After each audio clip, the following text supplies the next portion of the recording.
فرش التراب يضمني. دو سوال مجھے کرنے ہیں.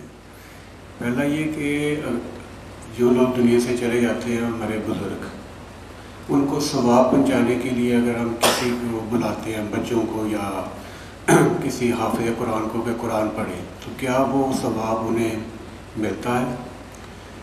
دوسرا سوال یہ ہے کہ مرنے کے بعد انسان کی زندگی، کیا جو نیک لوگ ہیں وہ قبروں کے اندر ہی ہیں، اور کیا ان کا کوئی عمل دخل دنیا میں رہ جاتا ہے، یا کیا وہ ہمارے لیے کوئی دعا کر سکتے ہیں یا نہیں؟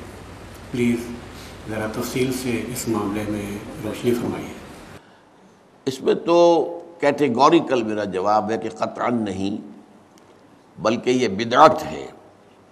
یعنی یہ بجائے آپ کو کوئی ثواب دلانے کے الٹا جو ہے آپ پر گرفت ہو جائے گی. ایسی کوئی چیز صحابہ سے ثابت نہیں ہے، اور ہمارا دین وہی ہے، ما انا علیہ واصحابی. رسول نے فرمایا جس چیز پر میرا عمل ہے اور میرے صحابہ کا ہے، دین تو اصل میں وہی ہے.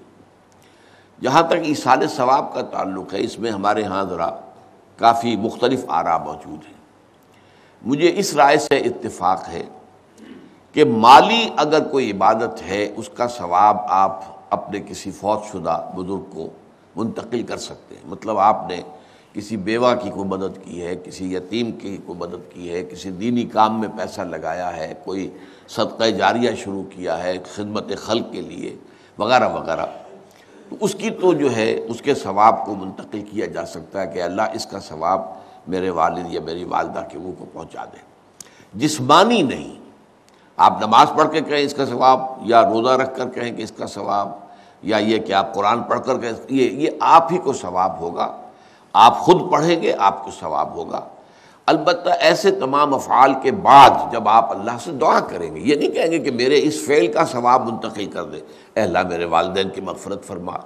تو یہ کوئی نیک کام کرنے کے بعد جو ہے اس دعا کی تاثیر جو ہے وہ بڑھ جاتی ہے. بس اس پہلو میں انڈائریکٹلی اس کا ایک تعلق بن جائے گا. ورنہ یہ کہ وہ اس طریقے سے بچوں کو بلانا اور پڑھانا اور یہ جو ہے سوئم میں کرنا اور قرآن خوانی کی محفلیں، یہ سب بدعات ہیں، اور یہ در حقیقت دین میں اضافے ہیں، اور ان کی کوئی حقیقت نہیں ہے. دیکھیے، انسانی زندگی کے یہ 3 دور ہیں. حیات دنیاوی جو ہماری پیدائش سے شروع ہو کر اور ہماری موت پر ختم ہو جائے، پھر حیات برزخی موت سے لے کر قیامت کے دن تک، اور پھر حیات اخروی ہے قیامت میں ریزریکشن کے بعد سے وہ زندگی جو ہے جو جنت یا دوزخ کی ہے. اس میں ان دونوں زندگیوں کے بارے میں تفصیل سے کوئی بات کرنا بالکل غلط ہے، اور اس سے فتنے پیدا ہوتے ہیں. ظاہر بات ہے کہ قبر، جسم تو قبر میں رہتا ہے، اس میں تو کوئی شک ہی نہیں ہے. روح کہاں جاتی ہے؟ کیا وہ بھی قبر ہی میں رہتی ہے یا کہیں اور چلی جاتی ہے؟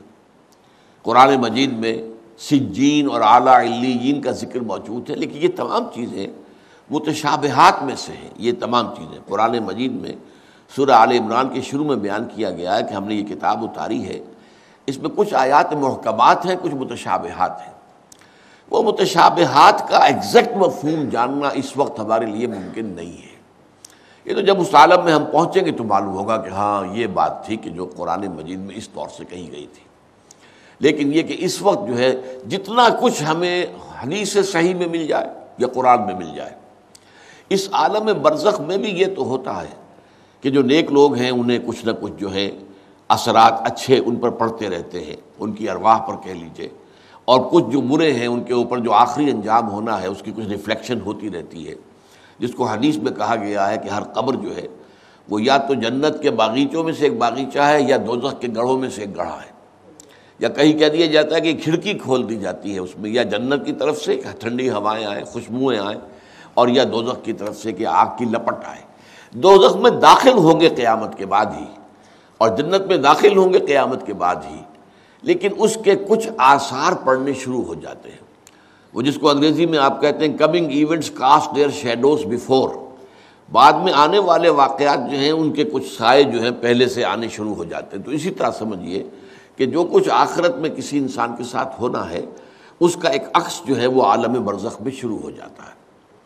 اسی لیے قرآن مجید میں یہ بھی آیا ہے کہ یہ جو آل فرعون تھے یہ صبح و شام جہنم پر پیش کیے جاتے ہیں، اور قیامت کے دن پھر کہہ دیا جائے گا ادخلوا آل فرعون النار، ان کو داخل کر دو آگ کے اندر۔ تو یہ اس حد تک، باقی یہ ہے کہ تفصیل میں جانا، ہاں ایک رائے ہے، یہ شاہ ولی اللہ دہلوی رحمۃ اللہ علیہ کی ہے، اگر ان کی رائے نہ ہوتی تو میں اسے بیان بھی نہ کرتا، لیکن یہ کہ وہ ایک بہت بڑے محدث اور بہت مفکر اور دین کے فلسفے سے بہت بڑے واقف انسان تھے۔ انہوں نے کہا کہ جو اولیاء اللہ ہوتے ہیں، اللہ کے نیک بندے، اللہ کے بندے، ان کے انتقال کے بعد ان کی روحوں کو بھی اللہ فرشتوں کے طبقہ اسفل میں شامل کر دیتا ہے۔ یہ فرشتے ہیں نا، اس وقت بھی موجود ہیں۔ ابھی شاید اگلے ہی جمعے میں وہ حدیث جو ہے اس کا بیان آئے گا کہ جب بھی کسی گھر میں، اللہ کے گھر میں کچھ لوگ اس لیے جمع ہوں کہ اللہ کی کتاب پڑھیں اور سمجھیں اور سمجھائیں، تو ان کے اوپر فرشتے گھیرا ان کا ڈال لیتے ہیں، اور ان پر اللہ کی طرف سے سکینت نازل ہوتی ہے اور رحمت نازل ہوتی ہے، اور اللہ ان کا ذکر کرتا ہے فرشتوں کے پاس، دیکھو میرے بندے، تم کہتے تھے یہ فساد مچائے گا، دیکھو یہ بھی تو ہے نا جو میرے کلام کو پڑھنے کے لیے میرے گھر میں جمع ہیں۔ تو فرشتے ہیں موجود، ہم میں سے ہر ایک کے ساتھ 2 فرشتے موجود ہیں۔ تو یہ فرشتہ اسفل ہے، سب سے نیچے، جو دنیا کے کاروبار کو چلانے میں اللہ تعالیٰ کے سول سرونٹس ہیں۔ پھر اس سے اوپر کے فرشتے ہیں، اس سے اور اوپر کے فرشتے ہیں، پھر مقربین ہیں جو اللہ تعالیٰ کے قریب ترین فرشتے ہیں۔ لیکن یہ کہ ملائکہ کے طبقہ اسفل میں شامل کر لیتے ہیں تاکہ جو کام اللہ تعالیٰ ملائکہ سے لیتا ہے وہ ان سے بھی لینے شروع کر دیتا ہے۔ لیکن ہمیں یہ اجازت نہیں ہے کہ ہم فرشتوں کو پکار کر کہیں کہ اے فرشتے، اے جبریل، اے میکائیل، یا فلاں، اے منکر، یا میرے جو ہے کرامن کاتبین، میرا یہ کام کر دو، نہیں، یہ شرک ہو جائے گا۔ اسی طرح ہو سکتا ہے کہ انبیاء کی ارواح جو ہے وہ بھی اللہ تعالیٰ نے شامل کی ہوئی اس لشکر کے اندر، وہ کام کر رہے ہوں اور وہ اللہ تعالیٰ کے حکم سے مختلف معاملات جو ایگزیکیوٹ کرتے ہوں، لیکن ہم کسی کو پکار نہیں سکتے۔ بس یہ اگر آ گیا میدان تو یہ پھر جو ہے شرک شروع ہو جائے گا۔ هي الحلقات تحفظني بآيات من القرآن، هي الحلقات تملأني بحب المصطفى العدنان۔